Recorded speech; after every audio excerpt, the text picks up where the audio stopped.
Assalamualaikum warahmatullahi wabarakatuh. Halo teman-teman semuanya, perkenalkan saya Citra Awalia Rahmawati, mahasiswa Universitas Terbuka Program Studi Ilmu Komunikasi.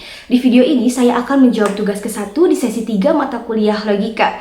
Sebelumnya saya ingin mengucapkan terima kasih kepada Bapak Ismail Soleh Ruslin, Sarjana Administrasi Publik Magister Terapan Administrasi Publik, selaku tutor yang telah membimbing kami selama proses pembelajaran.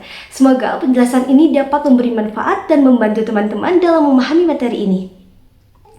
Baik teman-teman, seringkali masalah itu muncul bukan dari apa yang kita bicarakan, tapi dari bagaimana kita memahaminya. Dalam logika ada dua hal penting yang bisa membuat kita keliru dalam berpikir. Yang pertama, salah dalam penggunaan term. Yang kedua, terjebak dalam logical fallacy atau sesat pikir. Pertama, kita bahas tentang term terlebih dahulu. Term itu kata atau istilah yang mewakili konsep dalam kalimat. Term sendiri banyak jenisnya, dan dilihat dari kuantitasnya juga ada beberapa, tapi di sini saya akan menjelaskan 3 jenis term saja. Yang pertama ada term singular, ini menunjuk pada satu objek tertentu saja. Contohnya, Monas terletak di Jakarta, berarti konteks Monas tersebut hanya merujuk ke satu tempat yang spesifik saja. Yang kedua ada term particular, ini menunjuk pada sebagian dari keseluruhan. Contohnya, beberapa mahasiswa belum mengerjakan tugas. Nah, maka konteks beberapa mahasiswa di sini hanya sebagian, bukan semuanya.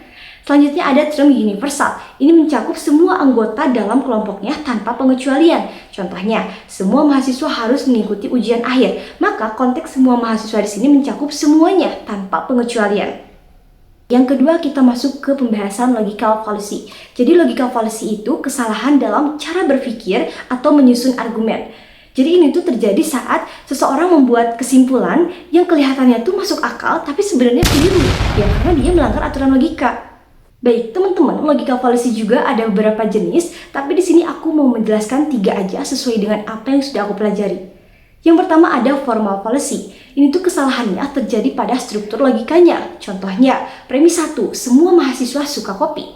Premis 2, aku suka kopi. Kesimpulannya, maka aku mahasiswa. Nah, ini tuh salah karena meskipun semua mahasiswa suka kopi, belum tentu semua yang suka kopi itu mahasiswa.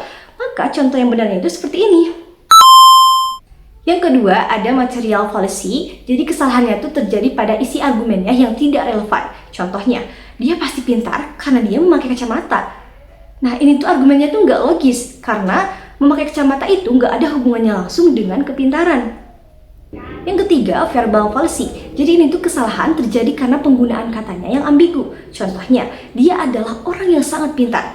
Nah, kalimat pintar di sini menurut aku ambigu karena bisa aja pintar dalam konteks akademik atau pintar dalam konteks mengelabui orang lain.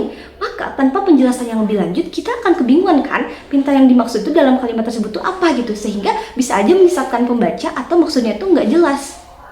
Nah, teman-teman, agar terhindar dari logical fallacy, ada beberapa hal yang bisa dilakukan loh.